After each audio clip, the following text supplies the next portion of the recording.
আমরা ঐক্যবদ্ধ ভাবে ইনশাআল্লাহ ঠেলে দেব। সামনে দাঁড়াইতে দেব না।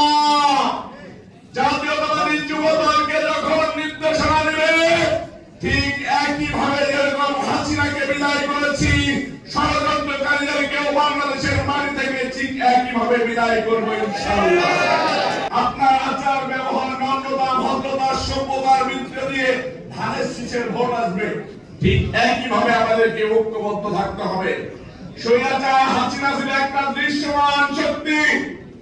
আমাদের সামনে যে শক্তি এখন উপস্থিত হয়েছে, তারা অদৃশ্য শক্তি, তারা কালো ছায়া, তারা বাংলাদেশের মাটিতে কালো ছায়া বিস্তার করে বাংলাদেশকে ধ্বংসের ষড়যন্ত্রে লিপ্ত হয়েছে। এই ষড়যন্ত্রকারীদেরকে জাতীয়তাবাদী যুবদল কেন্দ্রীয় নির্বাহী কমিটির সংগ্রামী সভাপতি আব্দুল মুনায়েম মুন্না নুরুল ইসলাম রায়ের নেতৃত্বে আমরা ঐক্যবদ্ধ ভাবে ইনশাআল্লাহ ঠেলে দেব। সামনে দাঁড়াইতে দেব না। 10 বছরের যাত্রা তো কেবলই শুরু। একসাথে গ্রো করার এই জার্নি চলুক আগামীতেও। পাঠাও 10 years of growing with you।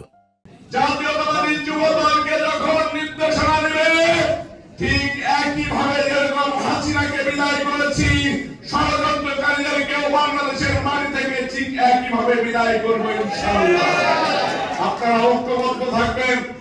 আপনাদের ঐক্যবদ্ধ নিরলস পরিশ্রমী বাংলাদেশ জাতীয়তাবাদী দলের শক্তি, আপনাদের শক্তি বিএনপির ভারপ্রাপ্ত চেয়ারম্যান জনাব তারেক রহমানের শক্তি, আপনাদের শক্তি বিএনপির ভারপ্রাপ্ত চেয়ারম্যান জনাব তারেক রহমান সাহেবের মাতা, আমাদের নেত্রী বাংলাদেশের তিনবারের প্রধানমন্ত্রী, সফল প্রধানমন্ত্রী বেগম খালেদা জিয়ার শক্তি, আপনাদের শক্তি মানে বাংলাদেশের গণতন্ত্রের শক্তি। আপনারা যদি ঐক্যবদ্ধ থাকেন, তাহলে আমরা এই শক্তিতে শক্তিয়ান হব। সম্মানিত নেতৃবৃন্দ, আমাদেরকে যে লড়াইয়ের মধ্য দিয়ে যেতে হবে, সেটা গণতন্ত্রের পক্ষে সামনের নির্বাচনের ভোটের লড়াই। এই ভোটের লড়াইয়ে আপনাকে বুঝাইতে হবে যে আপনি এই দলের জন্য সম্পদ। আপনার আচার ব্যবহার, নম্রতা, ভদ্রতা, সভ্যতার ভিতরে দিয়ে ধানের শীষের ভোট আসবে। আপনার ব্যবহারে ধানের শীষের ভোট আসতে পারে, আপনার ব্যবহারে ধানের শীষ থেকে ভোট চলে যেতে পারে। তাহলে আপনারাই ধরে নেবেন কিভাবে ধানের শীষকে জিতাইতে হবে, ধানের শীষের প্রার্থীকে জিতাইতে হবে।